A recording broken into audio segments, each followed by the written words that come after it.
Hello students, मैं explain कर रही हूँ chapter 4 describing motion around us for class 9 science from new NCERT syllabus 2026।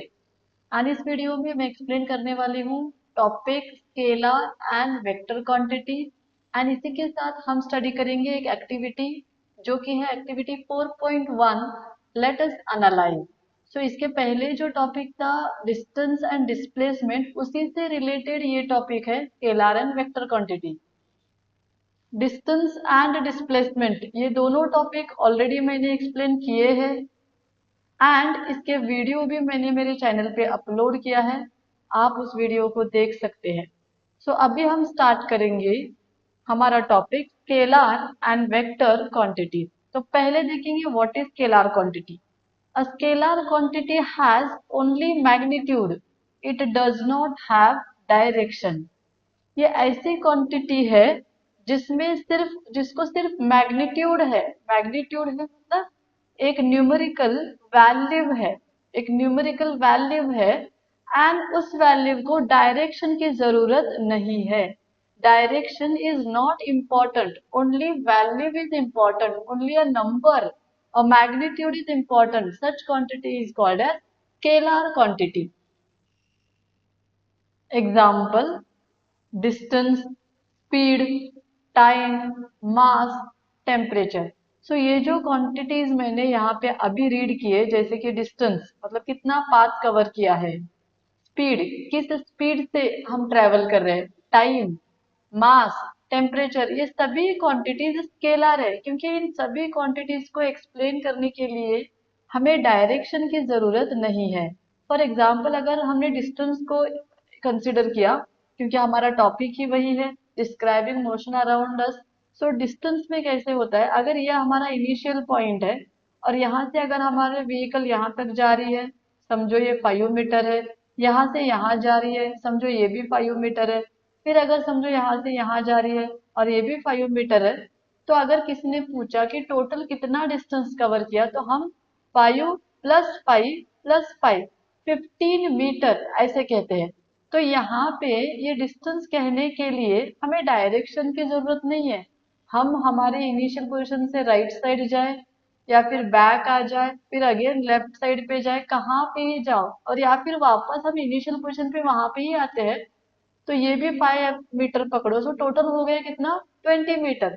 So distance बोलने के लिए डायरेक्शन की जरूरत नहीं है। So distance has only magnitude, direction is not important. वैसे ही स्पीड, अगर हमें इस इनिशियल पॉइंट से इस फाइनल पॉइंट पे जाना है, तो हमारी स्पीड ज्यादा भी हो सकती है या फिर हमारी स्पीड कम भी हो सकती है। अगर स्पीड ज्यादा है तो जल्दी पहुंचेंगे, अगर स्पीड कम है तो स्लो पहुंचेंगे। बट यहाँ पे भी हमें डायरेक्शन की जरूरत नहीं है। वैसे ही टाइम में भी डायरेक्शन की जरूरत नहीं है। इवन मास, टेम्परेचर, इस किसी भी क्वांटिटीज को अगर हमें एक्सप्लेन करना है तो उस पे डायरेक्शन का कोई भी इफेक्ट नहीं होता। ऐसे क्वांटिटीज को हम स्केलर क्वांटिटीज कहते हैं। तो डिस्टेंस जो हमने पढ़ा हमारे लास्ट वीडियो में, वो स्केलर क्वांटिटी है। अभी हम दूसरा देखेंगे vector quantity. A vector quantity has both magnitude and direction. तो ये एक ऐसी क्वांटिटी है जहां पे मैग्नीट्यूड तो रहेगा ही, एक वैल्यू, एक न्यूमेरिकल वैल्यू तो उसको रहेगा ही 2 3 4 5, लेकिन उसके साथ डायरेक्शन भी इम्पोर्टेंट है। पॉजिटिव डायरेक्शन, नेगेटिव डायरेक्शन, ये भी इम्पोर्टेंट है। ऐसे क्वांटिटीज को हम कहते हैं वेक्टर क्वांटिटी। सो आगे देखिए, direction is necessary to describe it completely. So सिर्फ मैग्नीट्यूड नहीं, उसके साथ डायरेक्शन भी चाहिए तो ही हम उसको कंप्लीटली डिस्क्राइब एक्सप्लेन कर सकते हैं। जैसे कि एग्जाम्पल डिस्प्लेसमेंट। सो डिस्प्लेसमेंट का मतलब क्या है, it is the shortest distance from initial position to final position, इसको बोलते हैं डिस्प्लेसमेंट। तो जैसे कि मैंने आपको पहले भी लिया था एग्जांपल, वही फिर से लेती हूँ। सपोज ये हमारा इनिशियल पोजीशन है और यहाँ से अगर हम ऐसे ट्रेवल करके फिर बैक आके अगर ऐसे ट्रेवल करें, तो ये हो गई हमारी फाइनल पोजीशन। तो यहाँ पे ये जो डॉटेड लाइन मैंने ड्रॉ किया है, ये है हमारा डिस्प्लेसमेंट। सो इनिशियल पॉइंट से फाइनल पॉइंट तक का शॉर्टेस्ट डिस्टेंस, शॉर्टेस्ट उसको हम डिस्प्लेसमेंट कहते हैं। अगर ये इनिशियल और ये फाइनल पॉइंट है तो हम यहाँ पे ऐसे भी आ सकते हैं, ऐसे भी आ सकते हैं, लेकिन हमें शॉर्ट डिस्टेंस चाहिए। और शॉर्ट डिस्टेंस कहाँ पे होता है? सिर्फ इसी डायरेक्शन में हमें शॉर्ट डिस्टेंस मिलेगा। So direction is very important to explain displacement. तो अगर ये हमारा 2 मीटर आता है, सो 2 मीटर कब आया? अगर हमने इस डायरेक्शन में गए तो ही 2 मीटर आया है।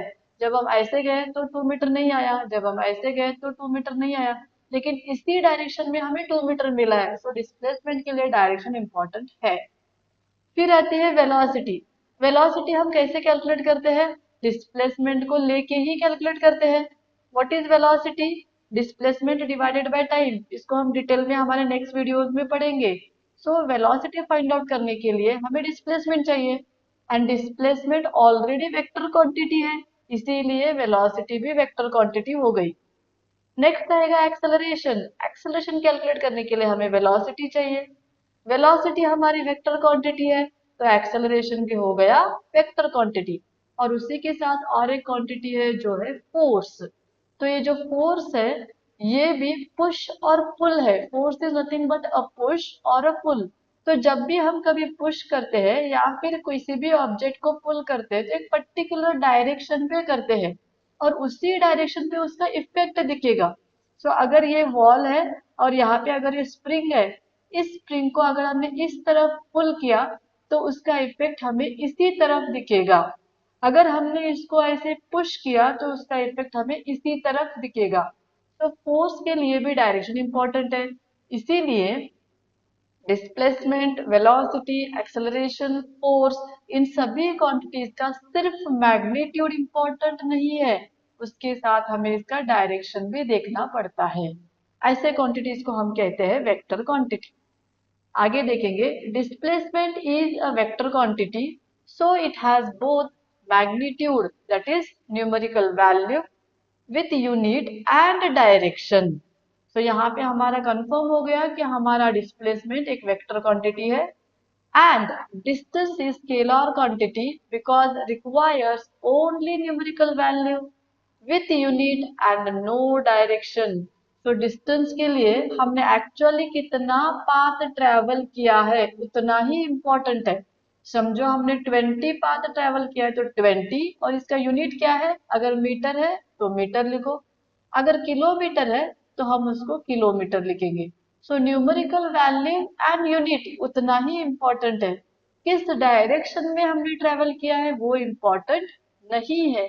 इसीलिए डिस्टेंस हमारी स्केलर क्वांटिटी है। आई होप आपको समझ में आएगा।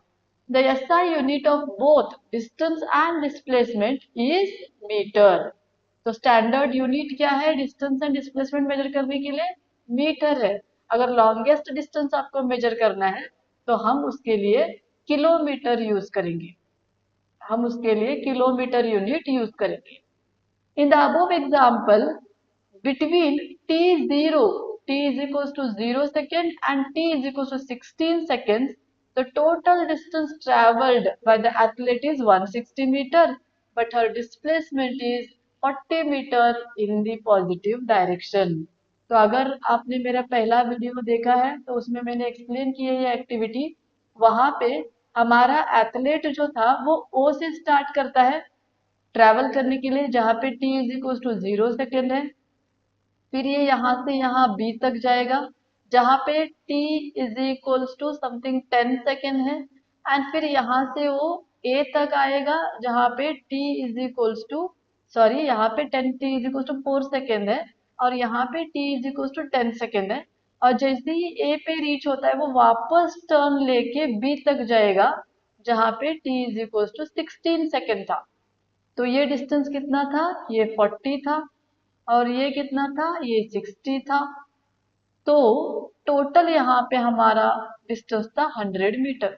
तो यहाँ पे एथलीट ने t इज इक्वल टू 0, सो ओ से स्टार्ट किया ट्रैवल करने के लिए, और ट्रैवल करते करते b तक गया, b को क्रॉस करने के बाद वो a तक आया, एंड a को वो टर्न करके वही रोड पे बैक गया फिर से वापस, और b को जाके रुक गया। सो टोटल एक्चुअल इसने कितना ट्रेवल किया है? 40, और ये 60, टोटल हो गया 100। और फिर ये वापस 60 गया है। आप देख सकते हैं यहाँ से यहाँ तक मतलब 60 ही है, तो इसीलिए 100 प्लस 60 हो गया 160। तो हम सिर्फ 160 मीटर कह रहे हैं, कौन से डायरेक्शन में ट्रेवल किया है वो हम यहाँ पे मेंशन नहीं कर रहे। लेकिन डिस्प्लेसमेंट अगर आप देखोगे तो ये हमारा इनिशियल पोजीशन है वो, एंड हमारा फाइनल पोजीशन है बी, जो कि यहाँ पे है। तो इनिशियल पोजीशन से फाइनल पोजीशन का शॉर्टेस्ट डिस्टेंस कौन था, वो ये है, और ये कितना है 40। तो इसीलिए डिस्प्लेसमेंट हो गया 40 मीटर। लेकिन ये कहाँ है, ये ओरिजिन है, ओरिजिन के राइट साइड है, यानी ओरिजिन का राइट साइड कभी भी ये पॉजिटिव रहता है, इसीलिए 40 मीटर इन पॉजिटिव डायरेक्शन ऐसे लिखते हैं। एंड जब भी कभी डायरेक्शन मेंशन होता है तो ये हो गई हमारी वेक्टर क्वांटिटी। सो ये था information about scalar and vector quantities. ये बहुत बड़ी बेसिक इंफॉर्मेशन है जो सबको पता रहनी चाहिए, आपको हायर स्टडीज में इसका बहुत हेल्प हो जाएगा। ये था वेक्टर एंड स्केलर क्वांटिटीज। अभी इसकी जो एक्टिविटी स्टडी करनी है वो हम नेक्स्ट पेज पे पढ़ेंगे। तो यहाँ पे हम स्टडी करने वाले हैं हमारी एक्टिविटी 4.1 लेट अस एनालाइज। तो ये एक्टिविटी जो है ये डिस्टेंस एंड डिस्प्लेसमेंट पे बेस है। तो अभी आपको अगर डिस्टेंस एंड डिस्प्लेसमेंट का मतलब पता चला है तो ये एक्टिविटी बहुत जल्दी समझ में आएगी। As shown in the figure, a ball is thrown vertically upward from O। तो आप ये डायग्राम देख सकते हैं, यहाँ पे ये है O पोजीशन, इनिशियल पोजीशन, और ये बॉल है। इस बॉल को हम वर्टिकली अपवर्ड फेंक रहे हैं। It moves straight till B। तो ये B तक ऐसे ही स्ट्रेट चला जाएगा। आप देख सकते हैं यहाँ पे B पोजीशन है, तो ये B तक ऐसे ही ऊपर स्ट्रेट आएगा, and then falls back to O, एंड फिर वापस ऐसे ही नीचे चला जाएगा फिर ओ की तरफ। सो इनिशियल पोजीशन ओ से जा रहा है, बी तक ऊपर जा रहा है स्ट्रेट, और उसी से स्ट्रेट नीचे फिर से ओ तक आके रुक रहा है। Can this be considered a motion in a straight line, question mark. तो ये जो बॉल ने जो मोशन किया है ऊपर की तरफ और फिर से नीचे की तरफ, इस मोशन को हम motion in a straight line consider कर सकते हैं क्या, ऐसा क्वेश्चन है। तो answer, the ball moves along the same vertical straight line, so it is a motion in a straight line, that is one dimensional motion। तो यहाँ पे अगर आप ध्यान से देखोगे तो बॉल स्ट्रेट ऊपर जा रहा है और उसी डायरेक्शन में स्ट्रेट नीचे आ रहा है, इसीलिए ये motion in a straight line है। और उसके साथ ये वन डायमेंशनल मोशन भी है। वन डायमेंशनल मतलब यहाँ पे हम सिर्फ उसका डिस्टेंस, उसका हाइट मेजर कर रहे हैं, सिर्फ एक ही डायमेंशन मेजर कर रहे हैं, वो है उसका हाइट। उसने कितना हाइट तक ट्रेवल किया है, बॉल ने कितना हाइट तक ट्रेवल किया है। तो एक ही डायमेंशन मेजर कर रहे हैं, इसलिए इसको वन डायमेंशनल मोशन भी कहते हैं। तो याद रखिए, motion in a straight line को हम वन डायमेंशनल मोशन में कह सकते हैं। For this motion fill up the values in the table. तो यहाँ पे हमें एक टेबल दिया है। अगर आपने टेक्स्ट बुक में देखा तो टेक्स्ट बुक में ये पूरे वैल्यूज नहीं है, सिर्फ ये पहली वैल्यू है, दूसरी वैल्यू है, बी सी ओ, ये सभी यहाँ पे ब्लैंक है। ये और ये और ये तीनों ब्लैंक है जो हमें भरना है। तो इस वीडियो में मैंने ऑलरेडी उसको भर के रखा है, आपको सिर्फ मैं एक्सप्लेन करती हूँ जो आपको समझ में आएगा। सो देखिए टेबल, पहला कॉलम है सीरियल नंबर, दूसरा है पोजीशन, एंड तीसरा कॉलम है total distance travel by the ball from O till that position, displacement of the ball from the O. तो हमें डिस्टेंस एंड डिस्प्लेसमेंट कैलकुलेट करना है बॉल का हर एक पोजीशन को। तो अभी तीसरा हम करेंगे, पहले से हम देखेंगे फर्स्ट वन। जब पोजीशन ओ थी, जब पोजीशन ओ पे था यहाँ पे बॉल, तो डिस्टेंस कितना कवर हुआ था, 0 सेंटीमीटर, क्योंकि बॉल अभी भी इनिशियल पोजीशन पे है तो 0 सेंटीमीटर।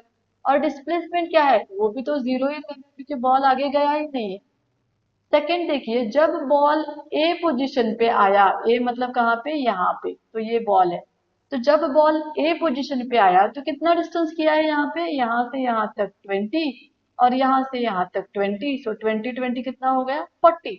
सो यहाँ पे मैंने लिख दिया 40 सेंटीमीटर। एक्चुअल कितना डिस्टेंस कवर किया है बॉल ने, 40 सेंटीमीटर।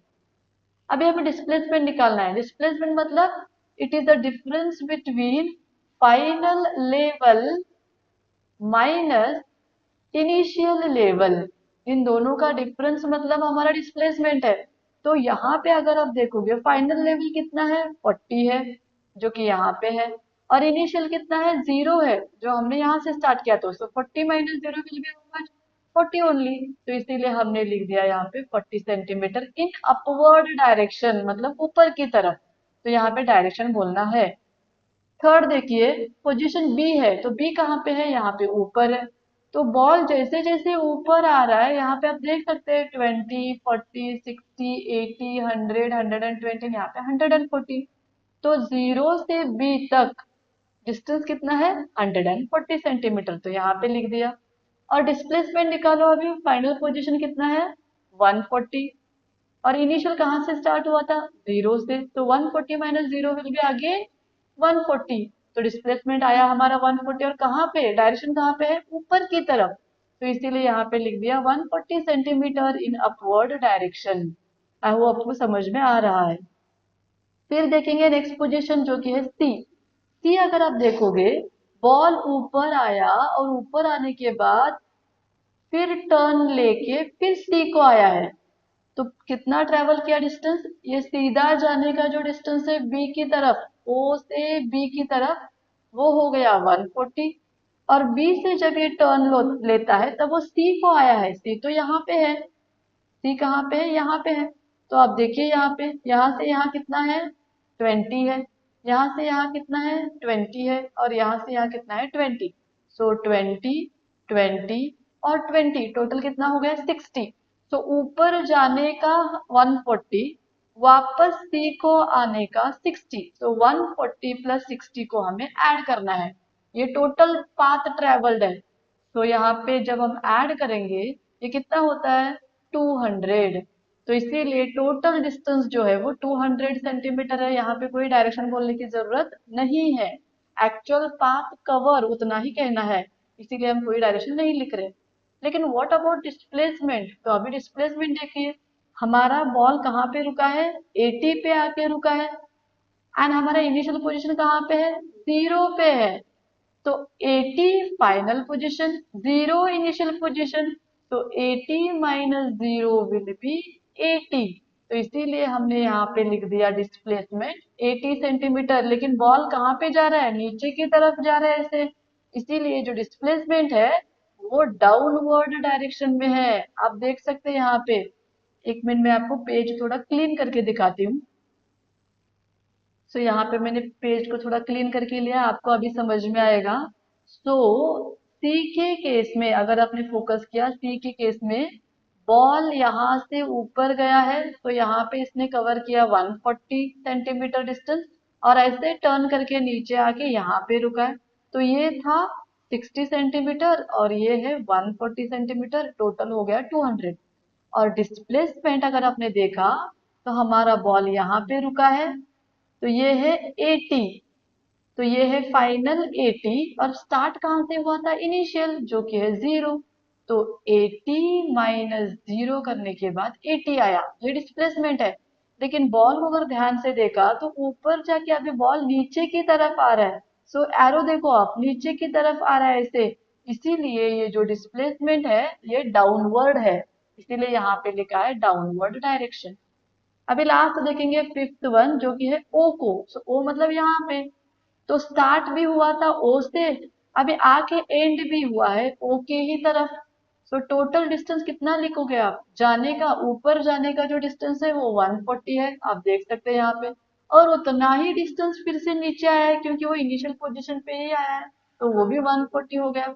तो 140 जाने का ऊपर और 140 नीचे आने का, तो टोटल कितना होता है यहाँ पे 280 सेंटीमीटर होता है, इसीलिए डिस्टेंस हो गया 280 सेंटीमीटर।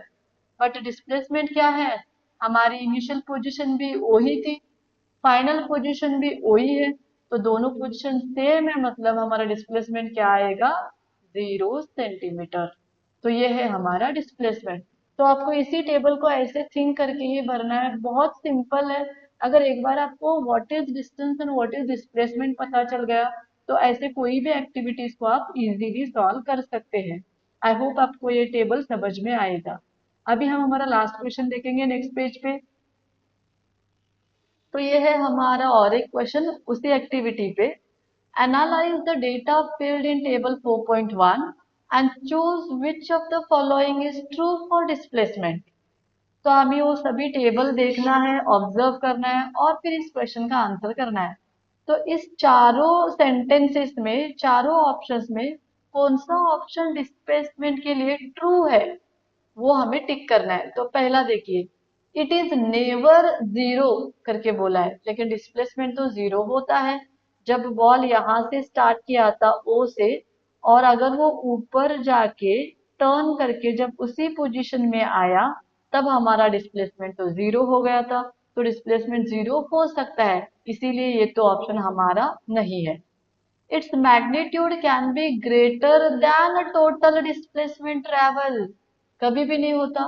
डिस्टेंस मतलब क्या है, मैं यहाँ पे और एक बार चाहे तो लिख लेती हूँ। डिस्टेंस मतलब एक्चुअल पाथ, एक्चुअल पाथ। लेकिन डिस्प्लेसमेंट का मतलब क्या है, ये डेफिनेशन में ही आपको आंसर मिल जाएगा। डिस्प्लेसमेंट का डेफिनेशन है शॉर्टेस्ट डिस्टेंस। हमने बोला है shortest distance from from initial position और इनिशियल लेवल, ये लेवल लिखती हूं मैं, टू फाइनल लेवल। तो शॉर्टेस्ट डिस्टेंस बोल रहे मतलब डिस्प्लेसमेंट कभी भी शॉर्ट ही रहेगा, मतलब कम रहेगा डिस्टेंस को कंपेयर किए तो। अगर हमारा बॉल अगर यहाँ से जाके ऐसे टर्न करके ऐसे आ रहा है, तो यहाँ पे आप देख सकते हैं फाइनल और इनिशियल दोनों पोजीशन सेम ही है, तो डिस्प्लेसमेंट हो गया हमारा जीरो। लेकिन डिस्टेंस हमें पूरा कैलकुलेट करना है, जाने के लिए कितना लिया था 140 मीटर, और आने के टाइम पे कितना डिस्टेंस किया 140 मीटर, तो टोटल 280 लिख दिया हमने। सो डिस्प्लेसमेंट कभी भी डिस्टेंस से ग्रेटर नहीं होता, बड़ा नहीं हो सकता, तो ये भी रॉन्ग हो गया। तीसरा देखेंगे, it's magnitude is less than और equal to the distance travel. So displacement का जो वैल्यू है वो डिस्टेंस से कम हो सकता है, नहीं तो बराबर हो सकता है।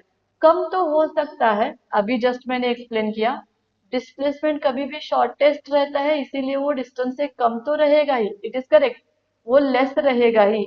और इक्वल कब रहेगा, जब कोई भी ऑब्जेक्ट अगर यहाँ से स्टार्ट करके यहाँ पे जाके रुक रहा है और ये अगर डिस्टेंस 15 मीटर है, समझो ये इनिशियल पोजीशन है जो कि हम लिख सकते हैं 0 मीटर, एंड ये फाइनल पोजीशन है और मैं यहाँ पे लिखती हूँ 15 मीटर। तो जब ये व्हीकल यहाँ से जाके यहाँ पे रुकेगा, तो अभी बोलिए what is the distance, distance हो गया हमारा 15 मीटर। एंड डिस्प्लेसमेंट क्या है, फाइनल माइनस इनिशियल, मतलब 15 माइनस 0, ये भी कितना आया, ये भी तो 15 ही आया। सो डिस्प्लेसमेंट भी 15 मीटर आया एंड डिस्टेंस भी 15 मीटर आया। So distance and displacement equal भी हो सकता है और डिस्प्लेसमेंट लेस भी हो सकता है। तो ये जो ऑप्शन है ये हमारा करेक्ट ऑप्शन है। फोर्थ ऑप्शन भी पढ़ेंगे, इट्स मैग्नीट्यूड लेस देन और less than the total distance travelled in all cases. So her case में डिस्प्लेसमेंट कम हो सकता है ऐसे बोल रहे, लेकिन ऐसे नहीं होता। जैसे कि अभी मैंने बोला थोड़े केसेस ऐसे भी है जहाँ पे डिस्प्लेसमेंट डिस्टेंस के बराबर ही होता है। अब देख सकते हैं यहाँ पे डिस्टेंस एंड डिस्प्लेसमेंट इक्वल भी हो सकता है, हर बार वो कम नहीं होता, इसीलिए ये भी रॉन्ग है। तो इसके हिसाब से अगर हमारा करेक्ट ऑप्शन देखा तो थर्ड है। So write down the answer 3, it's magnitude, it's मतलब displacement, displacement magnitude is less than और equal to the total distance travelled. तो ये हो गया हमारा करेक्ट आंसर। तो यहाँ पे हमारी एक्टिविटी 4.1 खत्म होती है और इस वीडियो में मैंने स्केलर एंड वेक्टर क्वांटिटीज के बारे में भी आपको एक्सप्लेन किया है। आई होप आपको ये वीडियो हेल्प करेगा ये कंसेप्ट को समझ के लेने के लिए। अगर मेरे वीडियो से आपको थोड़ा भी हेल्प हो रहा है तो मेरे वीडियोस को लाइक कीजिए, शेयर कीजिए एंड मेरे चैनल को प्लीज सब्सक्राइब कीजिए। Thank you so much.